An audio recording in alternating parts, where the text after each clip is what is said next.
this Drake May story, I think, is a lot of people down in Buffalo because Ed Oliver, that's big, man. If he's done for the year, that's huge for the Doesn't look Bills. good. It Doesn't look good. doesn't look good that Oliver could be done. May I keep waiting for him to kind of come back to reality a little bit. The Pats have such a soft schedule. Like they've got such Incredibly. a layup schedule. Yes. The Jets obviously stink. Miami stinks. It's a two-horse race. I would still handicap it as Buffalo the favorite to win that division, but it is close to a coin flip right now. Where do you stand on that race? I would lean Patriots, to be honest, but Ooh. it's very, very tight. I have a lot of respect for what Vrabel's doing over there. You said it. Drake May he's potentially the MVP, and he might Legit, win man. the MVP. What's the biggest factor? Is it the step Drake May took or the coach? Or I think both connected. I think it's connected, but you can have a great coach. I think it's the step. If I had to lean on one, I would say Drake May. Again, that was even yesterday. Not an easy defense to go against. Took him a little bit to get going, the whole unit.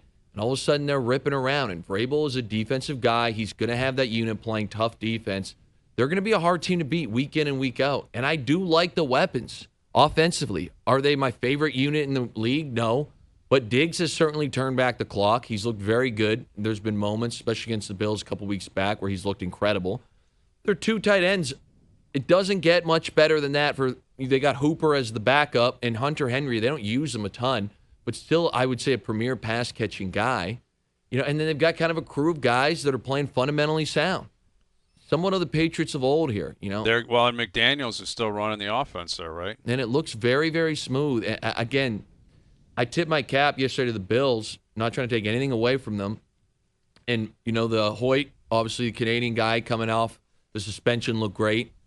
But you said it, you take Ed Oliver out of this defense, and it's a problem. The defense is not a strong suit to begin with. We'll see what the official injury designation for Oliver is, but I get very worried when it's a bicep and you can't come back. Generally not good. Mm-hmm. So now you look at it, and even yesterday, the O-line, both tight ends, well, really all three tight ends, but Kincaid's not as heavily involved in the run stuff. But they shredded Carolina on the ground. Wildly impressive. But do I think that they're going to walk in and shred Kansas City on the ground, if they got it in a couple weeks here? I don't. I think they'll be able to run a bit, but not like yesterday. That was a career day for everybody. Mm-hmm. And now all of a sudden you go into this situation where it's like, hey, we need guys to get open, or everybody eats, or whatever you want to call it.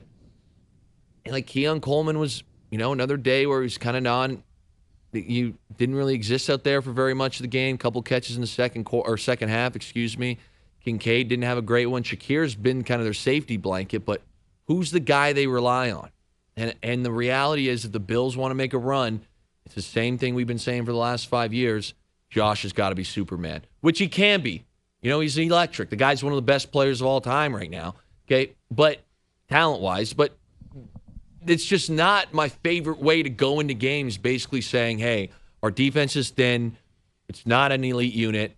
Our wide receivers are not an elite unit. But we've got Josh, and if Josh plays out of his mind, we'll beat the heck out of anyone. It's like, again, you would figure they would address some of the stuff in the offseason, but clearly they did. They went a different way.